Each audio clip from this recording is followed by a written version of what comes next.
우리 모두에게는 어머니가 계시고 아버지가 계시죠. 우리가 부모이기 전에 우리도 한 아들이었고 딸이었죠. 그래서 언제나 그리운 분은 부모님이시죠. 자, 오늘은 우리 5월 두 번째 주 어버이 주일인데 하나님이 우리 사람들에게 복을 주시기 위해서 이 가정이라는 울타리를 주셨거든요. 세상에 어떤 왕이든지 농부든지 뭐 천한 사람 귀한 사람 누구도 예외 없이 가정에서 태어나고 가정에서 자라는 것. 그래서 하나님은 가정을 통해서 우리 사람들에게 복을 주시기를 원하시죠. 자, 오늘 이 귀한 날에 한 가정을 제가 모셨습니다. 김대성 집사, 정전 집사, 시온이와 환희의 가정 우리가 박수로 우리 모시도록 하겠습니다. 안녕하세요. 안녕하세요. 예, 우리 정말 반가워요. 우리 지난 주일날 함께 나누었던 말씀 중에 그 말씀 제목이 평생의 힘이 되는 좋은 유산 남기기. 제가 이제 그런 의도를 가지고 이제 말씀을 나누었는데 우리 김 유사님 가정에는 어떤 그 유산들이 있는지 제가 한번 여쭤보고 싶어요. 이제 두 분이 이제 아이를 키우면서 이제 부모가 됐는데 이제 부모에게 앞서서 우리 김 유사님도 한 아들이고 우리 지연 집사님도 한 딸로서 부모님이 계시지 않습니까? 부모님에 대한 그리움이 있을 텐데 부모님에 대한 어떤 좋은 기억 이런 게 있으시면 우리 지연 집사님부터 한번 말씀해 보시죠. 이제 주일마다 이제 사모님 교회 목사님 사모님께서 저를 데리러 오셨어요, 저희 집에. 그때마다 오시기 전에 항상 저희 엄마가 이제 딱 저를 준비해 놓고 계셨거든요. 근데 중요한 건 저희 집이 할머니가 이제 무당을 부를 만큼 되게 강력한 불교 집안이어서 어머니가 저를 보내놓고도 이제 시어머니 저희 할머니한테 엄청 많이 혼나셨죠. 근데 제가 너무 행복해하고 좋아하니까 그 기억이 계속 있는데 아마 제 믿음이 그게 밑거름이 되지 않았나 생각하고 있습니다. 어머니는 이제 예수를 믿는 분 아니지만 네. 이제 딸을 위해서 교회 사모님이 주일날 데리러 올 때 반갑게 맞이하고 딸을 보내주고 그리고 당신은 시어머니에 혼나고 네. 그 어머니가 너무 그립고 그러니까 이 부모라는 것은 뭐 예수를 믿든지 안 믿든지 부모와 함께 했던 그 기억은 평생에 이렇게 이제 마음에 힘이 되는 것이죠. 우리 김대성 집사님도 아마 그런 어머니에 대한 좋은 기억이 있을 것 같아요. 네, 저희 어머니는 평생에 새벽 기도를 하시던 어머니셨습니다. 지금도 하고 계시는데 중학교 때 그때 다니던 교회에서 특별 새벽 집회가 있었는데 어머니 따라서 저도 버스 타고 40분 이렇게 가서 예배 드리고 40분? 네네. 그래서 엄청난 거리죠. 네. 그러니까 어린 마음에 그냥 어머님 따라서 갔는데 어머니가 막 울면서 기도하시는 거 보고 저도 슬퍼서 같이 울고 그랬었는데 그때 그 새벽 기도의 기억들이 지금도 이제 새벽 기도 나가는 게 당연한 거다. 기도해야 된다. 이런 밑거름이 된 것 같습니다. 엄마의 그 기도의 내용은 뭔지는 모르지만 네. 눈물로 기도하는 엄마 옆에 있다가 같이 울고 네. 그건 뭐 돈으로 환산할 수 있는 것도 아닌데 그때의 그 기억이 아마 집사님 마음에 순간순간 힘이 되는 그런 정말 평생의 좋은 기억 유산이 아닌가 싶어요. 아마 우리 김대성 집사님이 엄마한테 받았던 그 신앙 유산이 이제 시온이에게도 이렇게 물려주고 있는 것 같아요. 참 아름다운 이제 그런 유산인데요. 제가 어떤 자료에 보니까 지금도 20년 동안, 그러니까 최근 20년 동안 미국에 영향력을 행사하는 100만 장자들이 있대요. 근데 그 100만 장자들이 80%가 자수성가한 사람들이랍니다. 나머지 20%만 부모에게 유산을 받았던 사람들이고 그 80% 그 많은 사람들은 이 재산을 물려받은 것이 아니고 부모로부터 정신적인 그런 유산을 받았다는 거예요. 그래서 열심히 해서 자수성가가 돼서 해서 100만 장자가 되었다는 그런 얘기를 들었어요. 그만큼 이제 물질적인 유산보다도 정신적 유산이 참 귀하다는 얘기인데, 아마 이런 정신적 유산을 받아서 가장 잘된 사람 중에 우리가 익숙한 사람, 그 사람은 락펠러라는 사람 같아요. 아마 여러분들이 예수를 오래 믿은 사람들 락펠러 얘기 많이 들었을 것 같아요. 우리 김 지사님 가정에도 아마 락펠러 얘기 많이 들었을 것 같아요. 그 락펠러는 우리가 뭐 잘 모르는데, 그 엄마, 그 락펠러 어머니가 자신 아들 록펠러에게 10가지 무슨 계명처럼 이렇게 너는 이렇게 해라, 둘째는 이렇게 하고 10가지 준 게 있다. 그거 우리가 다는 모르지만 익숙하게 알고 있는 거거든요. 우리 지연 집사님이 그 락펠러 엄마가 했던 그 자식에게 줬던 그 기억의 유산 중에 그 중에 기억나는 것이 혹시 참 좋다 이런 거 있으면 한번 얘기 한번 해보시죠. 두 가지가 있는데요. 두 가지. 네. 이제 한 가지는 11조에 대한 부분이었고, 또 한 가지는 예배 시간에 앞자리에 앉아라. 이 두 가지 얘기가 저한테 되게 감동이 왔는데, 지금 시온이도 주일날 저한테 헌금을 타쓰진 않아요. 이제 평일에 자기가 신발 정리하거나 또 방 정리를 해서 100원씩 받아서 수고하고 애쓴 거에 대해서 헌금을 먹고. 벌써 돈을 버는구나. 네. 네. 그걸 감사함으로 헌금을 하거든요. 그 부분도 제가 알려두고 있고, 또 한 가지는 예배 시간 앞자리에 앉는 게 그냥 형식적으로 내가 앞에 앉아서 은혜 받겠다 다른 사람한테 보여지는 그런 형식적인 모습이 아니라 예배를 사모하는 거예요. 10분, 최소 10분 전에 도착해서 주변을 정리하고 주보도 보면서 오늘 말씀이 어떨까 그런 것도 확인하고, 그 예배의 사모함을 조금 심어주고 싶어서 계속 훈련하고 있습니다. 저도 엄마로서는 아주 훌륭한 엄마 같아요. 시온이가 이제 신발 정리하고 100원 받고 청소하고 100원 받고 좀 올려달라 그러세요. 그거 모아서 11조 드리고 하나님 앞에 그렇게 하는 거죠. 네. 괜찮아요 그거? 힘들 때도 있고 편할 때도 있고.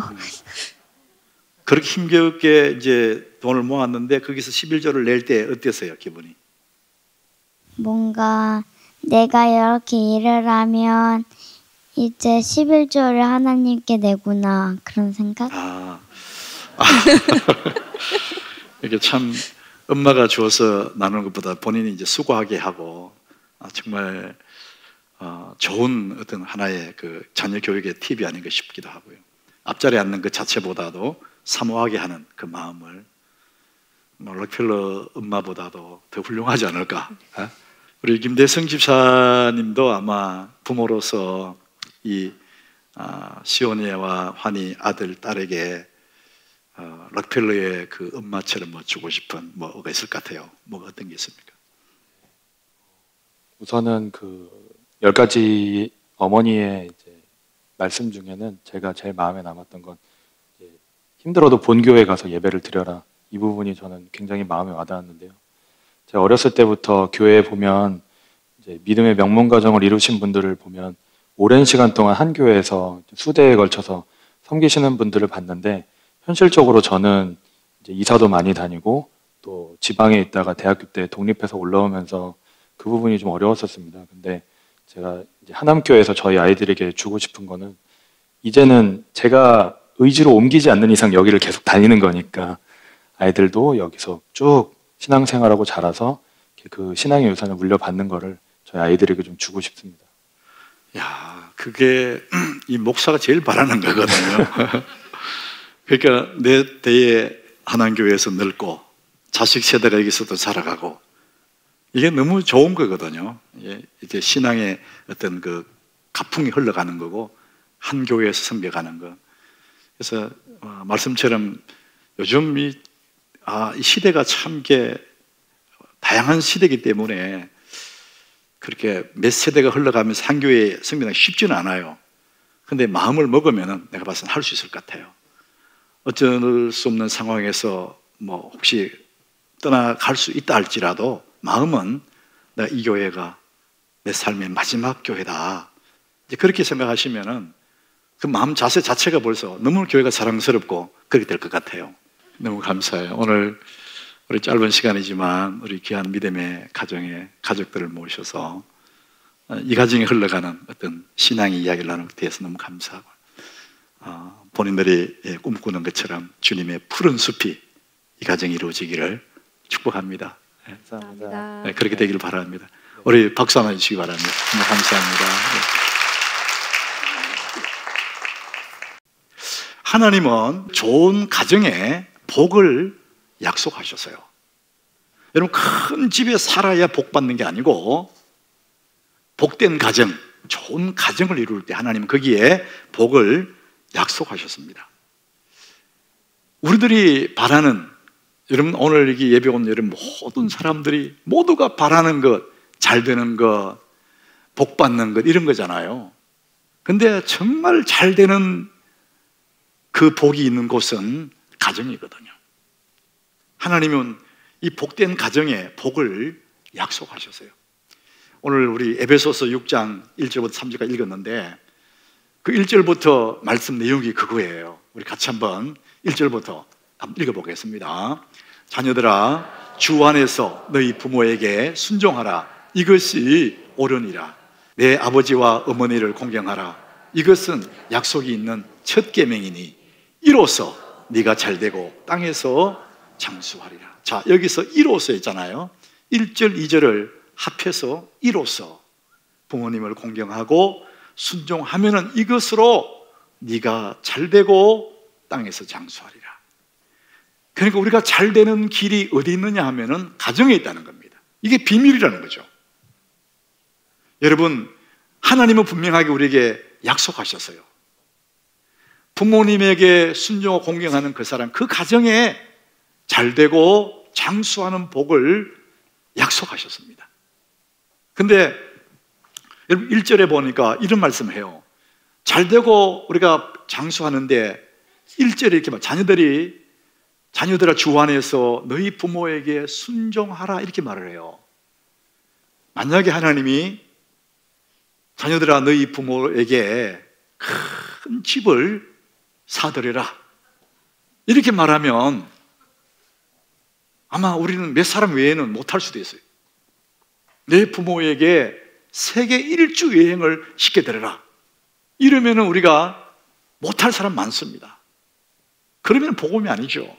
그런데 뭐라고 했느냐? 너희 부모에게 순종하라. 따라합시다. 너희 부모에게 순종하라. 여러분, 이것은 누구나 할 수 있는 일이에요. 하나님은 누구나 할 수 있는 일을 하라고 하시는 거예요. 여러분, 못하는 것을 시키는 그것은 법이 아닙니다. 그건 하나님 말씀이 아니죠. 하나님이 복음인 것은, 성경이 복음인 것은 뭐냐? 누구나 할 수 있는 일이에요. 그런데 부모에게 순종한 누구나 할 수 있는 일인데도 불구하고 거기에 뭐 했느냐? 약속을 걸었습니다. 2절에 보니까 내 아버지 어머니를 공경하라. 이것은 약속이 있는 첫 계명이다. 하나님이 복을 약속하셨어요. 누구나 할 수 있는 일이고 또 1절에 후반절에 보니까 이것이 옳으니라 그랬거든요. 이것이 옳다 그 말은 그 마땅한 거고 당연한 일이다. 자식이 부모에게 잘해드리는 것은 너무나 당연한 일인데도 거기에 약속을 걸었어요. 그래서 하나님은 어쨌든 가정에 잘 되는 복을 숨겨놓으시고 그 복을 얻는 방법은 누구나 할 수 있는 일을 하나님 말씀하셨고 그것을 계명으로 주었어요. 이렇게 말씀하신 다음에 또 계명으로 줬어요. 신명기 5장 16절에 우리 같이 읽어봅니다. 너는 내 하나님 여호와께서 명한 대로 내 부모를 공경하라. 그리하면 내 하나님 여호와가 내게 준 땅에서 내 생명이 길고 복을 누리리라. 내게 준 땅에서 내 생명이 길고 복을 누리리라. 이것을 계명으로 주셨어요. 여러분, 부모 공경은 계명으로 주셨어요. 자녀에 대한 계명은 없어요. 안 해도 너무 잘하기 때문에. 네 자식을 아껴라, 내 자식을 사랑해줘라, 그런 계명이 없어요. 그런데 부모에 대한 계명이 있습니다. 마땅히 할 일이지만은 마땅히 할 일에 복을 약속하시고 마땅히 해야 된다 불구하고 계명을 주다는 것을 안 하기 때문에.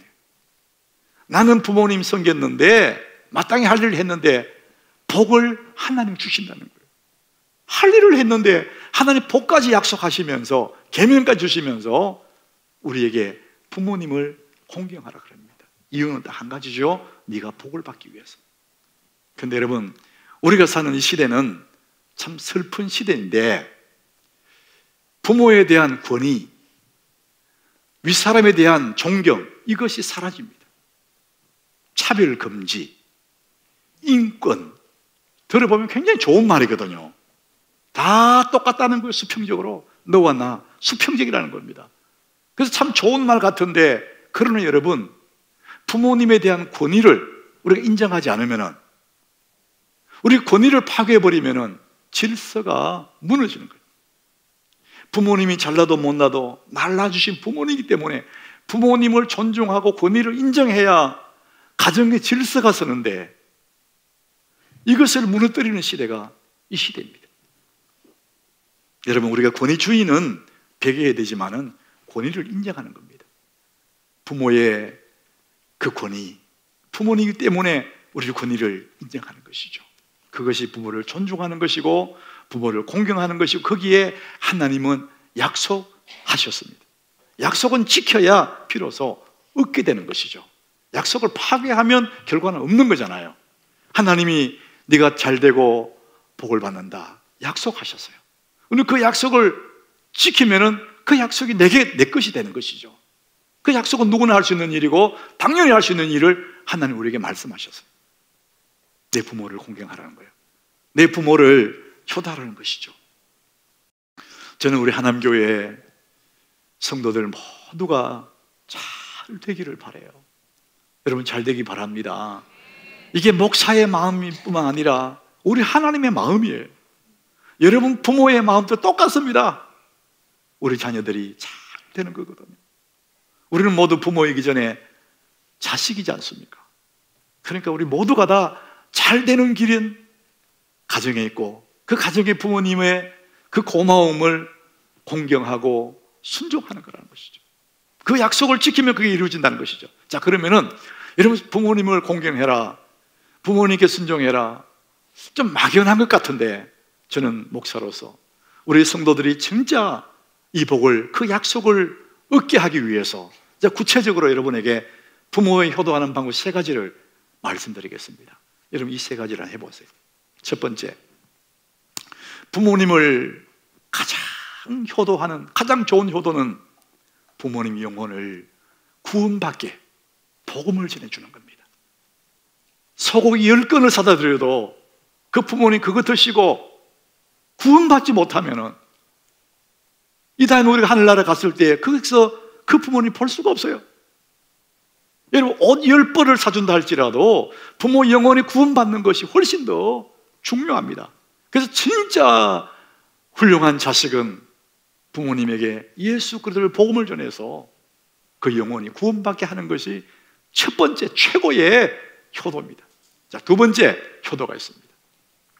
우리가 적극적으로 부모님에게 효도해야 되지만은 최소한의 부모의 효도는 부모의 걱정거리가 안 되는 겁니다.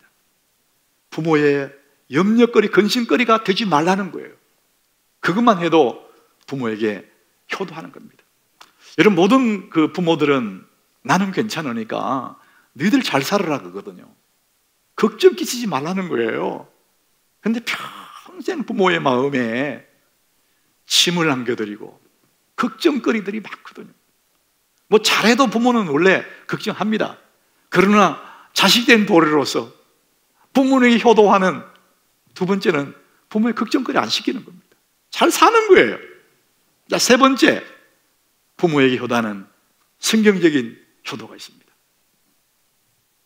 여러분이 월급을 받거나 수입이 생기면 매월마다 첫 번째 11조는 하늘 아버지께 드리고, 두 번째 11조는 내 육신의 부모님에게 드리라는 것이죠. 여러분, 나이가 드시고 연로에 가면은 이제 수입이 없어요.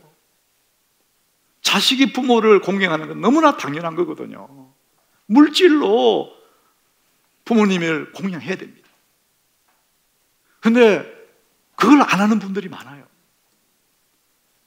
저는 아들이 하나밖에 없어서 그 11조 하나 받아가 내가 못 살아요. 한 10명쯤 되면 이럴 때 참 좋은데, 예? 여러분, 첫 번째 11조 하나님께 드리고 두 번째 11조는 부모님께 드리는 거, 이게 성경적입니다. 여러분 아멘 하세요.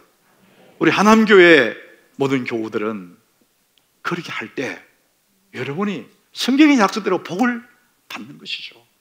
결혼한 부부라면은 그 11조를 나누어서 친정에 반 보내고 시댁에 반 보내서 여러분의 자녀된 도리를 다 하는 것이 성경에 약속한 말씀처럼 당연한 것이고 마땅한 것이고 복받을 일이라는 것이죠. 만약에 부모님이 돌아가시고 안 계신다면 어떻게 효도합니까? 저도 부모님이 계시지 않는데, 그래서 여전히 저는 자식이지 않습니까? 어떻게 안 계시는 부모님 효도합니까? 부모님의 이름에 먹칠하지 말고 부모의 명예에 손상 안 가도록 반듯하게 살아가는 그것이 안 계시는 부모님에게 효도하는 길이에요. 여러분이 믿음으로 반듯하게 살아가면 사람들이 그걸 보고 아유, 저 부모님이 자식 교육 하나 잘 시켰구나. 그 부모님이 그 사람들에게 칭송을 받아요. 아무렇게나 살아가 보세요. 저 부모님 근심거리가 되거든요. 아이고, 어떻게 자식을 저렇게 교육시켰냐. 내가 잘못하는데 그 욕이 부모에게 돌아가는 것이죠. 여러분, 부모님이 안 계시는 그런 분들에게도 부모에게 효도하는 방법은 반듯하게 부모의 명예에 손상 가지 않도록 그렇게 살아가는 그것이 오늘 성경적으로 말하는 내 부모를 공경하는 그 복받을 일이라는 것이죠. 사랑하는 여러분, 우리의 가정들은 꿈이 자라는 정원이에요. 우리의 가정이 정원과 같아요. 여러분, 정원의 특징은 잘 가꾸면은 멋진 정원이 되고 점점 멋진 정원이 되지만은 방치하고 버려두면 못 쓰는 정원이 되는 것이 정원의 특징입니다. 우리의 가정은 정원과 꼭 같습니다. 여러분이 애를 쓰고 좋은 집을 가꾸려고 하지 말고 복된 가정을 가꾸려고 애를 쓰면 애를 쓸수록 점점 향기 나는 멋진 정원 같은 그런 가정이 되는 것이거든요. 그 정원에는 꿈이 자랍니다. 하늘 아버지의 꿈이 있어요. 여러분 가정을 향한 하나님의 꿈은 한 가지예요. 땅에서 잘 되고 복을 받고 잘 살아라는 거예요. 이것이 하나님의 일관된 한 가지의 꿈이에요. 그래서 하나님은 당신의 아들 예수님을 이 땅에 보내시고 십자가에 못 박히게 할 만큼 우리를 사랑하셔서 희생으로 십자가를 내줌으로 우리에게 영원한 생명을 주시고 이 땅에서도 잘 되라는 것이 하나님 아버지의 꿈이거든요. 여러분 가정에는 하나님의 꿈이 있습니다. 따라합시다. 우리 가정에는 하나님의 꿈이 있다. 그 하나님의 꿈은 한 가지거든요. 잘 되라는 거예요. 그것 때문에 예수님 십자가에 못 박혔다는 겁니다. 또 여러분 가정에는 하나님의 꿈도 있지만은 부모님의 꿈이 있어요. 우리의 엄마 아버지의 나를 향한 부모의 꿈이 있어요. 그 꿈은 오직 하나밖에 없어요. 자식들 잘 되라는 거예요. 모든 가정의 모든 부모의 꿈은 오직 한 가지, 자식이 잘 되게 하기 위해서 모든 희생을 다 감당하는 거예요. 그게 부모입니다. 살과 뼈를 깎아서 자식에게 주는 것이 부모니거든. 모든 이 시대의 엄마들, 우리의 엄마 아버지 자식을 위해서라면 못할 것 없고 뼈를 깎아서라도 자식 잘 되는 것 위해서를 주고 싶은 그것이 부모 마음이거든요. 하나님은 그 마음에 복을 주시겠다는 거예요. 그 부모의 희생에 고마워하고 그 부모의 그 희생에 공경하는 그 자식에게 그 마땅하지만은 복을 주시겠다. 주님이 그렇게 약속할 만큼 우리는 나를 낳고 길러주신 그 부모의 그 희생을 기억해야 비로소 인간다운 인간이 되는 것이죠.